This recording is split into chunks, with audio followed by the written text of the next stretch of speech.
దేవుని నామానికి వందనాలు. మరి గత వారం మనము ఏది ఉత్తమమైనది అని చెప్పేసి మనం చూసుకున్నాము. ఈరోజు ఏది అవసరమైనది అన్న విషయాన్ని మరి నేను ఆ థీమ్ని తీసుకున్నాను. ఒకసారి దేవుడే నన్ను నడిపిస్తూ ఉంటారు ఏ టాపిక్ ఎలా అని.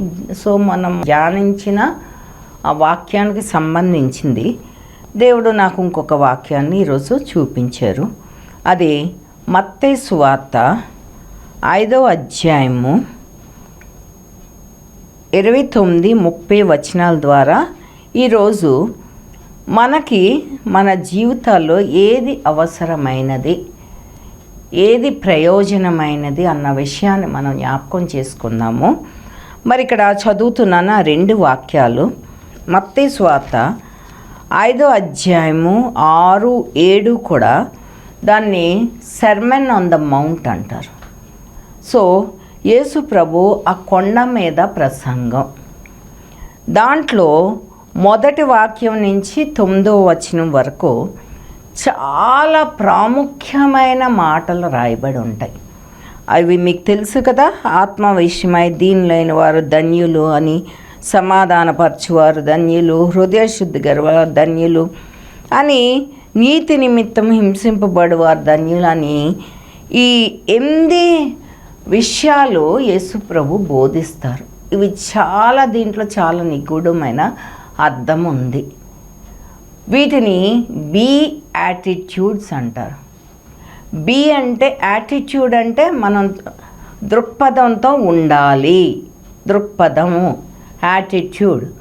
బీ యాటిట్యూడ్స్ ఏ దృక్పథంతో మనము ఉండాలి అనేది. ఇక్కడ చూసారా, దుఃఖపడువారు ధన్యులు ఓదార్చబడుదురు. సో యేసు ప్రభు ఇవన్నీ బోధించి దీనులైన వారు ధన్యులు పరలోక రాజ్యం వారు ఈ విషయాలు చెప్తారు. చాలామంది కూడా ఈ యేసు ప్రభు కొండ మీద చెప్పిన ప్రసంగంలో ఈ వాక్యాలను ఎన్నుకుంటారు. కానీ నేను లైన్గా చదువుతూ ఉన్నప్పుడు వాక్యాన్ని నిజంగా ఒక్కోసారి మనకి ఏమనిపిస్తుందంటే, ఏ వాక్యం మన హృదయానికి తట్టుతుందో మరి అది మనకు అర్థమవుదు. మనం ఎంతో ధ్యానంతో, భక్తితో, శ్రద్ధతో చదివినప్పుడు దేవుడు మనకి ఇప్పుడు ముఖ్యమైనవి అని లేదు, ప్రతి వాక్యము దేవుని గ్రంథంలో లిఖింపబడినది, భక్తులు ప్రవక్తలు రాసి. కాబట్టి ప్రతిదీ ముఖ్యమే. కానీ ఒక్కొక్క మనిషిని ఒక్కొక్కసారి ఒక్కొక్క వాక్యము వాళ్ళని దర్శిస్తుంది, టచ్ చేస్తుంది, ఆలోచింప చేస్తుంది. కాబట్టి నేను ఒక్కసారి చదువుతున్నప్పుడు నాకు ఈ 2 వాక్యాలు, 2 వచనాలు నన్ను చాలా ఆలోచింపచేసినాయి. అందుకని అది షేర్ చేయాలి. ఇది ముఖ్యమైంది, ఇది ప్రయోజనమైంది మనందరికీ కూడా, నాకు మనందరికీ అని దేవుడు నాతో మాట్లాడాడు. కాబట్టి ఇక్కడ ఏమని రాస్తుందో చూడండి. నీ దేహమంతయు నరకంలో పడవేయబడకుండా నీ అవయవంలోనొకటి నశించుట నీకు ప్రయోజనకరము కదా. అలాగే నీ కుడి చేయి నిన్ను అభ్యంతరపరచినెళ్ళ దాన్ని నరికి నీ యొద్ద నుండి పారవేయము. సరే, ఇక్కడ ఈ ముందు 29వ వచనం చూద్దాం. ఇక్కడ యాక్చువల్గా ఏంటంటే యేసు ప్రభు కొన్ని ఆజ్ఞల గురించి వివరిస్తూ వ్యభిచారం చేయవద్దు అని చెప్తూ ఉన్నారు. సో ఇక్కడ అది ముఖ్యం కాదు, కానీ ఇక్కడ ఏమంటున్నారంటే ఆ వ్యభిచారం అనేది ఏంటి అని ఎక్స్ప్లెయిన్ చేశారు. అక్కడ ఏమంటున్నారు, ఇక్కడ నేను మీతో చెప్పున్నదేమనగా, ఒక స్త్రీని మోహపు చూపుతో చూచి ప్రతివాడు అప్పుడే తన హృదయమందు ఆమెతో వ్యభిచారం చేసిన వాడు అగును. మోహపు చూపుతో చూస్తే చాలంట అది వ్యభిచారం చేసినట్టు అని చాలా క్లియర్గా, ఖండితంగా యేసుప్రభు చెప్తున్నారు. సో అది ముఖ్యం కాదు, కానీ ఇక్కడ నేను ముఖ్యమైన మాటలు ఇంకా ముందుకు పోతే ఈ ముందు వాక్యాలు చూస్తే ఆయన అలాంటి పాపాలు, మరి మనం ఈ లోకంలో ఉంటూ ఎన్నో శోధనలకు గురవుతూ పాపం చేస్తూ ఉంటాం. మరి మనం అడగవచ్చు, అమ్మో ఎలా ప్రభువా ఆ శోధనలు జయించాలంటే చాలా కష్టము, శోధనలో పడిపోతూ ఉంటాము అని చెప్పేసి అంటూ ఉంటాం. అందరం కూడా చెప్తూ ఉంటాం. కానీ మనం ఎలాగే శోధనని జయించాలి, ఎలాగే పాపం చేయకుండా ఉండాలి అని చెప్పేసి దేవుడు ఈ ప్రయోజనకరమైన 2 వాక్యాలని చెబుతున్నారు. అదేంటంటే ఫస్ట్ మనకు ఆశ ఉండాలి, పాపం చేయకూడదు, ఇది తప్పు, దేవునికి ఇష్టమైన విధంగా నిందారహితంగా బ్రతకాలి అన్న తృష్ణ, ఆసక్తి మనకు ఉండాలి. ఉన్నప్పుడు ఎప్పుడైతే మనకు అది ఉంటుందో మనం పాపం చేయకుండా ఉండడానికి ప్రయత్నం చేస్తూ ఉంటాం. కానీ లోకంలో ఎంతో శోధన వస్తూ ఉంటుంది. ఎలా జయించాలి అని చెప్తూ ఆయన ఇక్కడ 2 వాక్యాల ద్వారా చాలా మీనింగ్ఫుల్గా చెప్పి ఎక్స్ప్లెయిన్ చేశారు. అది నా హృదయాన్ని చాలా టచ్ చేసింది. ఇక్కడ ఏంటంటే, నీ దేహం అంతయు నరకంలో పడవేయబడకుండా నీ అవయవంలో ఒకటి నశించుట నీకు ప్రయోజనకరం కదా. ఇక్కడ ఏంటి ప్రయోజనం? మనం పాపాలు చేసి తప్పులు చేసినప్పుడు మనం చనిపోయిన తర్వాత పరలోకమో నరకముకో వెళ్తాము. అది వెంటనే ఎక్కడికి వెళ్తాము అవన్నీ కూడా చాలా డిస్కషన్ ఉంది. కాబట్టి ఒక్కటి మాత్రం నిశ్చయం ఏంటంటే, మంచి చేస్తే దేవునికి ఇష్టమైన పనులు చేసి నిందారహితం ఉంటే పరలోకానికి వెళ్తాం, లేకపోతే నరకానికి వెళ్తాం. సో ఇక్కడ ఈ వచనంలో 29లో ఏమంటున్నారంటే, నువ్వు నరకంలోకి వెళ్ళినప్పుడు నీకు నీ అవయవాలన్నీ చక్కగా ఉండి నరకంలో అన్ని అవయవాలతో వెళ్ళి బాధపడడం కంటే నీకు ఒక కాలో చెయ్యో కన్నో ఏదో లేకుండా ఉండడం కూడా అది మేలు, ప్రయోజనం కదా అంటున్నారు. అర్థమైందా? కానీ ఇక్కడ నరకం కంటే నెక్స్ట్ పరలోకంలో చెప్తున్నారు. అక్కడ మన పరలోకం గురించి ఆలోచించుకుంటే పరలోకానికి మనం వెళ్ళడం శ్రేష్టమైనది. పరలోకాన్ని స్వతంత్రించుకోవడం ప్రాముఖ్యమైనది. పరలోకానికి వెళ్ళడానికి మనల్ని అభ్యంతరపరిచే ఏ అవయవాలైనా కూడా నిజంగా అలా చేయలేము, చాలా కష్టం. కానీ ఇక్కడ యేసు ప్రభు చెప్పి చెప్పి చెప్పి పాపం చేయొద్దని చెప్పి చెప్పి చెప్పి ఇక్కడ ఏమంటున్నారు, మీరు పరలోకానికి వెళ్ళేటప్పుడు మీకు కళ్ళు లేకపోయినా, ఒక చెయ్యి లేకపోయినా, ఒక కాలు లేకపోయినా అది ప్రయోజనం. కానీ అన్ని అవయవాలు ఉండి నరకంలో శ్రమ పడడం చాలా ఘోరమైంది, బాధకరమైంది. ఆ నరకపు మంటలు తట్టుకోవడం చాలా భయంకరమైన స్థితి అని చెప్తున్నారు. కాబట్టి మనకి ఏది ప్రయోజనం అని ఈ రెండిట్లో మనం ఆలోచించుకోవాలి. ఇక్కడ మనుషులు ఏమంటారంటే, అబ్బో మేము పాపలోకంలో ఉన్నామండి, మాకు శోధనలు వస్తాయి, పాపం చేస్తాం, అబద్ధాలు ఆడడం, అవసరానికి అబద్ధం ఆడతామని ఇవన్నీ చాలా విషయాలు చెప్తూ ఉంటారు. అబద్ధానికి కూడా మనం అవసరానికి కూడా అబద్ధం ఆడకూడదు. అప్పుడు దానివల్ల పర్యవసనం ఏదన్నా మనం భరించాలి. కానీ ఎవరో కోసం దేనికోసమో అబద్ధం ఆడి మనం నరకానికి వెళ్ళకూడదు అని చెబుతూ ఇంకా క్లియర్గా ఇక్కడ ఏమంటున్నారు, అవయవాల గురించి మాట్లాడుతున్నారు. ఎందుకంటే మన అవయవాలే మనల్ని పాపంలోకి నడిపిస్తాయి.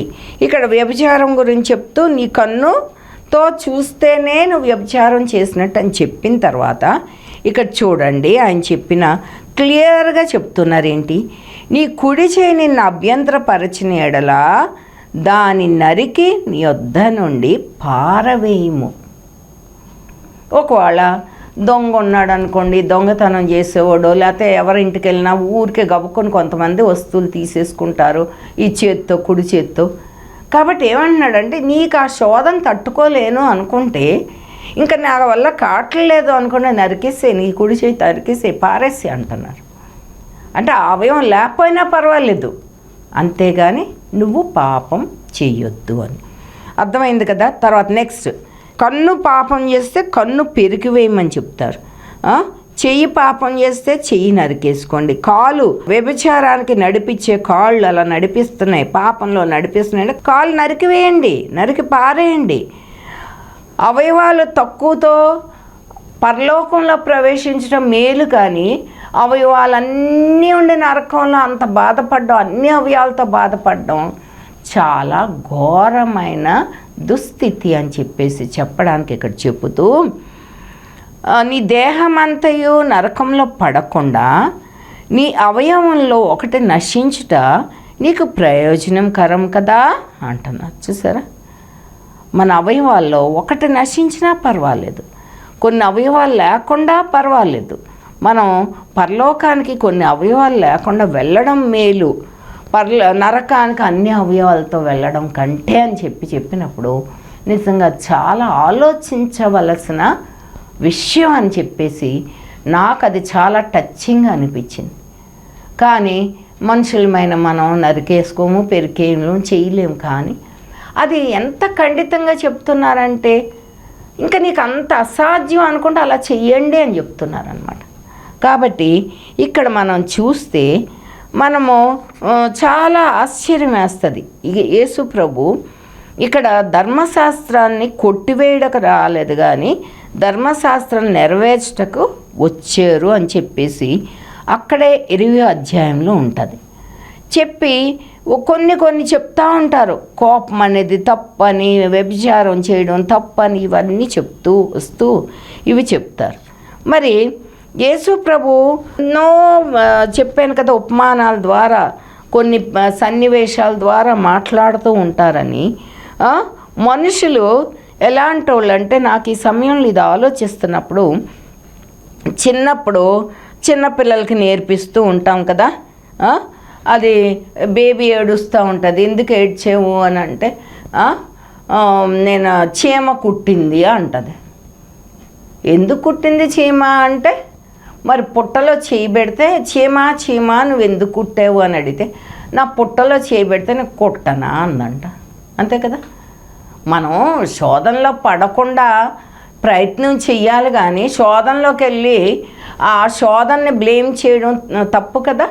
ఇప్పుడు ఇక్కడ చీమ కుట్టింది అని బ్లేమ్ చేయడం కంటే నువ్వు పుట్టలో చేయబెట్టకుండా ఉంటే బాగుంటుంది కదా.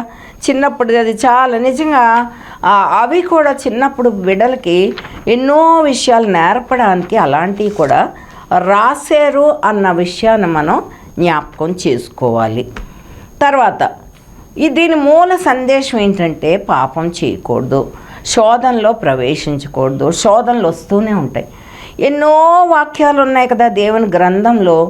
దేవుడు మరి 1 కొరింథీయుల్లో రాస్తారు, 1 కొరింథీయులు 10:3 దాంట్లో ఏమని రాస్తారంటే, మీకు సహించలేని శోధన నేను మీకు ఇవ్వను అంటారు. ఆయనకి తెలుసు మన యొక్క శక్తి ఎలాంటిది, ఆయనకి మనం ఎవరు ఏ శోధన తట్టుకోగలరు, ఎలాంటి వాళ్ళు అన్న విషయం ఆయనకు తెలుసు. అందుకని ఇక్కడ చూడండి ఏమని రాస్తారంటే, సాధారణంగా మనుషులకు కలుగు శోధన తప్ప మరి ఏది మీకు సంభవింపలేదు. సో ఈ శోధనలు కూడా ఏంటంటే మనుషులకు కలిగే ఇస్తారు, కానీ దేవుడు ఎవరిని శోధించడు. ఆయన అసలు ఎవరిని బాధ పెట్టరు, శోధించడు అన్న విషయాన్ని ఇంకా ముందు చూద్దాం. అయితే మనకు అలాంటి శోధనలు రావు. అక్కడ కూడా ఆయన దయగల దేవుడు, కరుణామయుడు. మరి దేవుడు నమ్మదగినవాడు, మీరు సహింపగలిగినంత కంటే ఎక్కువ ఆయన మిమ్మల్ని శోధింపబడనీయడు. అలాగే నెక్స్ట్ చూడండి ఎంత మంచి వాక్యాలు.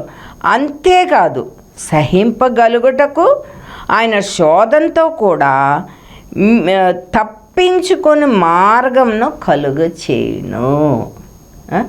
ఎంత ఆశ్చర్యకరుడు కదా మన దేవుడు, ఎంత దయామయుడు, ఎంత కరుణామయుడు. మనం సహించగల శోధనే ఇస్తారంట, మనుషులు కలిగే శోధనలే ఇస్తారంట. వాళ్ళు అలాంటి శోధనలో మనకు ఎదురైనప్పుడు మనం ఆయన వాటిలోంచి తప్పించుకునే మార్గాన్ని కూడా మనకి బోధిస్తారు, చూపిస్తారు. కానీ మనం మన మైండ్ని ఉపయోగించుకోము, మన మనసాక్షి చెప్పేది వినము, పరిశుద్ధాత్మ దేవుడు మనకు చెప్పేది వినకుండా చక్కగా శోధనలో నడుస్తాము. శోధన వచ్చింది అని మళ్ళీ దేవుణ్ణి బ్లేమ్ చేసే మనుషులు ఉన్నారు. కాబట్టి మనం అవన్నీ కూడా గ్రహించుకోవాలి. అలాగే ఇంకో వాక్యం కూడా అదే రకంగా 2 కొరింథీయుల్లో కూడా చెప్తారు. ఏమని చెప్తున్నారో చూడండి. 2 కొరింథీయులు 4:8 ఎటుపోయినను శ్రమపడుచున్నను ఇరికింపబడు వారము కాదు. అపాయంలో ఉన్నను కేవలం ఉపాయం లేని వారం కాదు. ఎవరికి ఇలాంటి పరిస్థితి ఉంటుంది? దేవునిలో ఉన్న వాళ్ళకు ఉంటుంది. సదరంపడుచున్నాను దిక్కులేని వారం కాము, పడద్రోయబడినను నశించి వారం కాదు. యేసు యొక్క జీవము మా శరీరమందు ప్రత్యక్షపరచుటకై యేసు యొక్క మరణానుభవం మా శరీరమందు ఎల్లప్పుడూ వహించుకొని పోచున్నాము అని చెప్పి పౌలు భక్తుడు చెప్తారు. అలాగే ఇంకా కింద 16లో మేము అధైర్యపడము, మా బాహ్య పురుషుడు కృషించుచున్నాను, అంతర్య పురుషుడు దినదినము నూతన పరచబడుచున్నాడు అని చెప్పేసి రాయబడు. మనం బాహ్యంగా శారీరకంగా మానసికంగా వీక్ అయిపోవచ్చు, కానీ ఆ సందర్భాలు నేను ఎన్నో చూశాను. ప్రతి పరిస్థితిలోంచి దేవుడు మనల్ని ఇంకా శక్తితో నింపి అంతర్య పురుషుడు దినదినము నూతన పరచబడుచున్నాడు. మనం ఇంకా స్ట్రెంగ్తన్ అవుతూ ఉంటాం, మనం ఇంకా దేవునిలో స్ట్రాంగ్ అవుతూ ఉంటాం. శారీరకంగా బలహీన పడినా కూడా నేను చాలా నా జీవితంలో నేను అనుభవించాను. తర్వాత యాకోబుకు రాసిన పత్రికలో ఏమని ఉంటుందంటే, యేసు ప్రభు ఎవ్వరిని శోధించడు, ఆయన ఏమీ శ్రమలో శోధనలు పెట్టరు, మనమే ఏదోటి ఇరుక్కుంటూ ఉంటాం. మొదటి అధ్యాయము యాకోబు రాసిన పత్రిక మొదటి అధ్యాయం 13 నుంచి 15 వరకు చదువుతున్నా.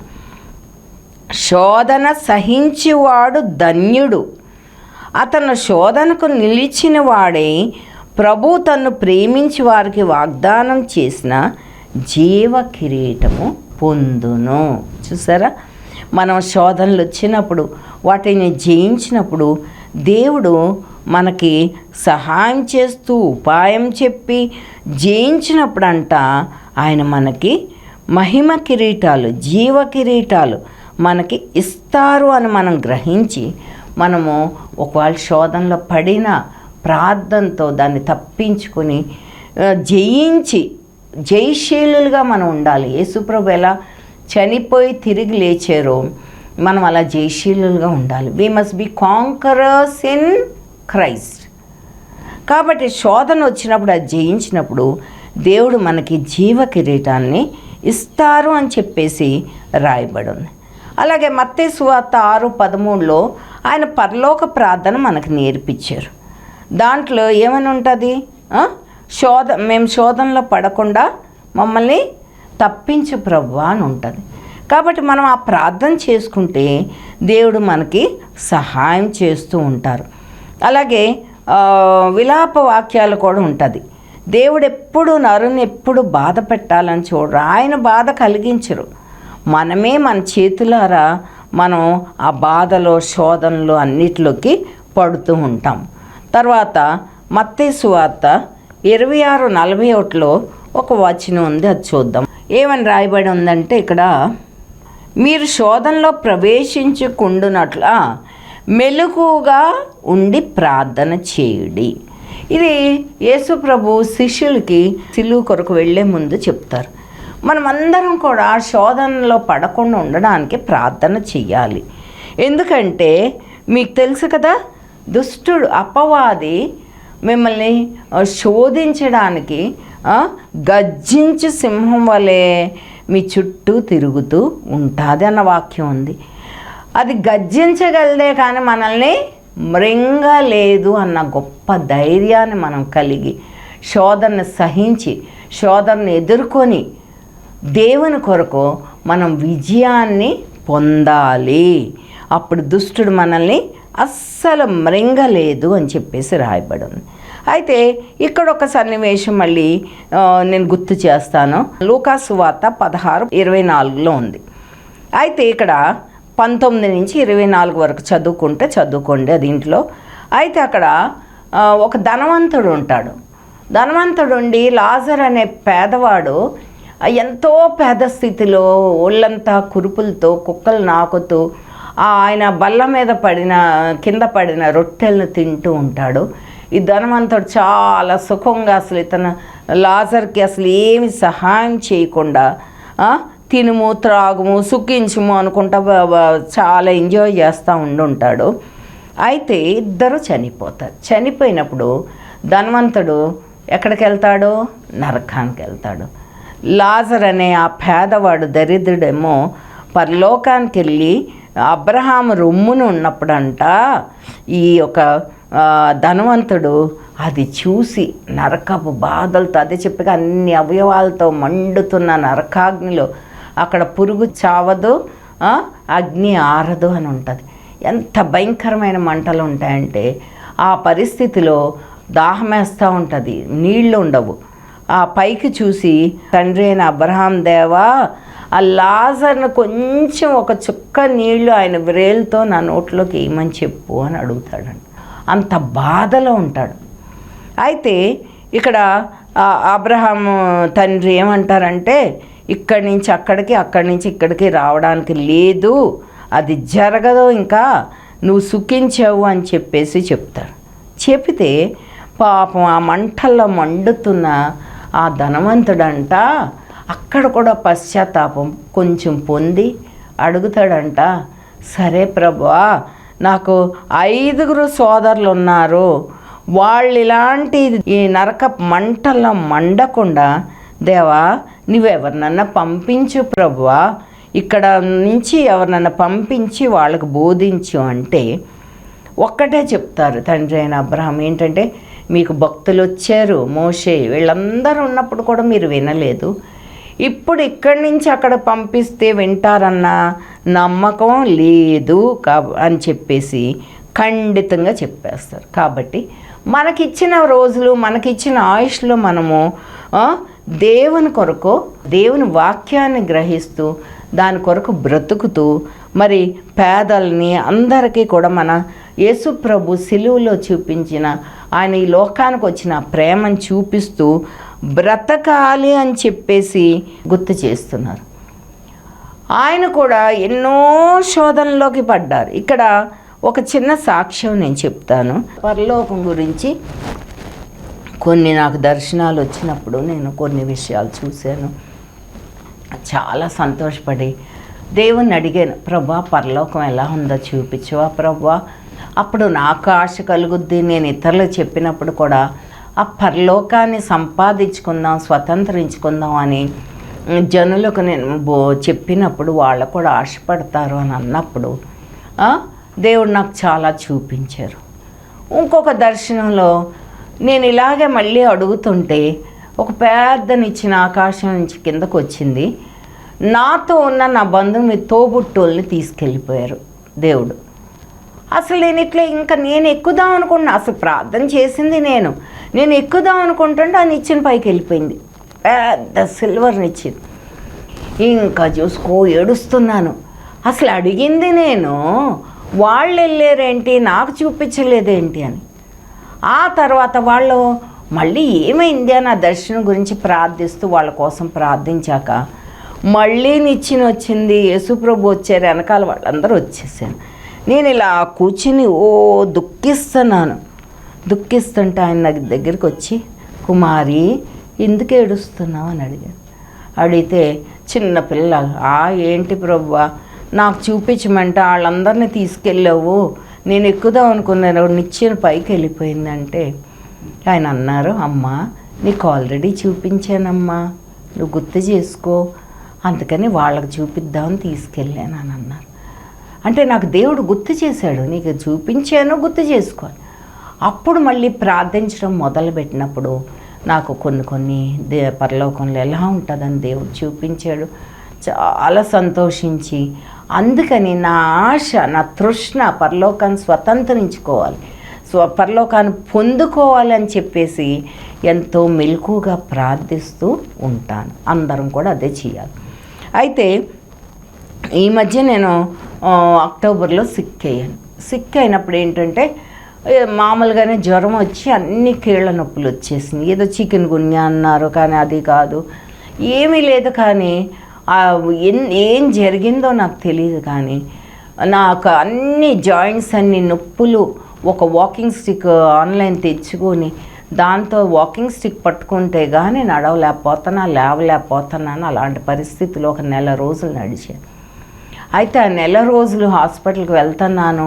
కానీ దేవుని గొప్ప విషయం ఏంటంటే, డాక్టర్లు నన్ను ఎక్కడ అడ్మిట్ చేసేస్తారో, కాళ్ళకి నీరు వచ్చేసింది ఆ పరిస్థితిలో అనుకుంటే, నేను ఎప్పుడూ ఒకటే ప్రార్థన చేసుకుంటా, హాస్పిటలైజేషన్ వద్దు, మెడికల్ ఎమర్జెన్సీస్ వద్దు అని దేవుడు నా ప్రార్థన ఆలకించి అలా జరిగిపోతుంది. కానీ నాకు మంటలు, మొత్తం ఒళ్ళంతా మంటలు.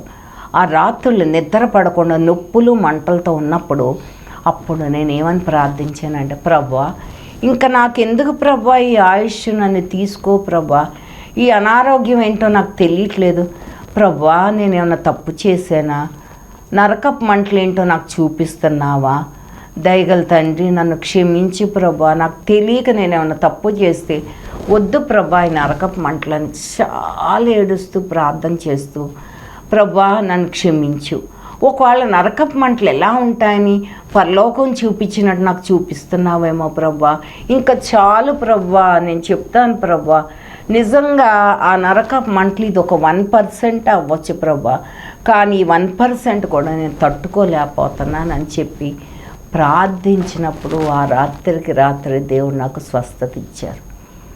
ఏ ఆపరేషన్ లేదు, ఏ ప్రాబ్లం లేదు, ఒక్కటే B12 కాల్షియం ఇవన్నీ తగ్గినాయి అని, దానివల్ల మంటలు వస్తాయని మంచి ప్రోటీన్ ఫుడ్ తినమని చెప్పి దేవుడు నా ప్రార్థనకి ఆన్సర్ ఇచ్చారు. ఇలాంటి గొప్ప ఆన్సర్స్, ప్రార్థనకి జవాబులు నేను పొందుకుని నిజంగా కేవలం దేవుని యొక్క శక్తి వల్లే మరి నేను ఈరోజు ఇలాగ ఉంటున్నాను, బ్రతుకుతున్నాను. ఏ కంప్లైంట్ వచ్చినా దేవుని అడిగితే దేవుడు ఆ కంప్లైంట్ అంటే ఆ శోధన ద్వారా మనకి ఏదోటి నేర్పించారు ఇప్పుడు నరకం ఎలా ఉంటుంది అన్నది. కాబట్టి మనము ఎప్పటికప్పుడు శోధనలో పడకుండా నేర్చుకుని దేవుని కొరకు ఇష్టమైన బిడలుగా నిందారహితంగా బ్రతకాలి అని చెప్పేసి కోరుకుంటున్నాను. ఈ పాట చాలా మీనింగ్ఫుల్గా ఒక ఫారినర్ ఆయన రాశారు, ఆల్ఫ్రెడ్ అని చెప్పేసి రాశారు. అయితే దీంట్లో చాలా చక్కగా ఉంటుంది, శోధనని ఎలాగ మనం జయించాలి, మన సొంత శక్తి చాలదు, అస్సలు చాలదు. కాబట్టి ఆ పాటలోని మీనింగ్ మీరు గ్రహించమని పాడుతున్నాను, ఒక్కసారి వినండి. శోధనకు మీరు చోటియకుడి, ధైర్యము వహించి పోరాటమును సాధించెడు వారు జయించెదరు. శోధనకు లొంగ పాపం బగును, యేసు శక్తిని గోరి ఎల్లకాలము వేడు, యేసుడాశతో మిమ్ము దాసి నడుపును. దుర్బుద్ధికు భాష మానుండు సదా, పాపాత్ముల పొందు తప్పించుకొని, శ్రీదేవుని పేరున్ దూషింపకయు, శ్లాఘించుచు మీరు వాదిల్లుడిలన్. యేసు శక్తిని గోరి ఎల్లకాలము వేడు, యేసుడాశతో మిమ్ము దాసి నడుపును. జయించెడు వారు సౌందర్య ప్రభున్, చారు మకటంబు ధారించెదరు. ప్రాబుండగు యేసు నిక్కంబునము, ఆయనే నిత్యంబు సాయమును ఇచ్చును. యేసు శక్తిని గోరి ఎల్లకాలము వేడు, యేసుడాశతో మిమ్ము దాసి నడుపును. హల్లెలూయా. కాబట్టి యేసు శక్తిని మనము ప్రార్థించుకొని పొందుకొని, మన దుర్భాషలు ఆడొద్దన్నారు, శోధనలో పడొద్దు అన్నారు, శోధనకు చోటు ఇవ్వకూడదు అన్నారు. కాబట్టి అవన్నీ కూడా మనము నేర్చుకొని వాటి ప్రకారం దేవుడు చెప్పిన వాక్యం ప్రకారం మనం బ్రతకాలని, అన్ని అవయవాలు ఉండి నరకంలో వెళ్ళడం కంటే కొన్ని అవయవాలు లేకుండా పరలోక స్వాస్థ్యాన్ని పొందుకోవడం చాలా మేలు అని ఇది నేర్చుకున్నాము. దేవుడు అందరినీ దీవించును గాక. ఆమేన్.